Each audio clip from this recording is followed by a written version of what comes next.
I'm Dr. Andrew Nichols. I'm a procedural GP for over 35 years, rural, remote and metropolitan, and I love giving my communication skills and consulting skills workshops for Rimgasas. I've been giving workshops for them for about 6 years now, and it's really important. It's not just about knowledge, passing the clinical exam, it's about strategy and having a system, and also the art of communication.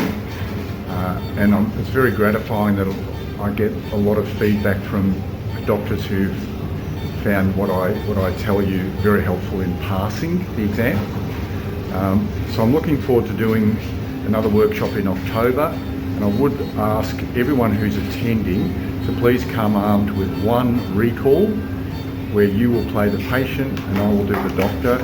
It's good if there are a recall that involves maybe an emotional consultation, breaking bad news, that sort of thing, but it doesn't have to be, just something you find difficult.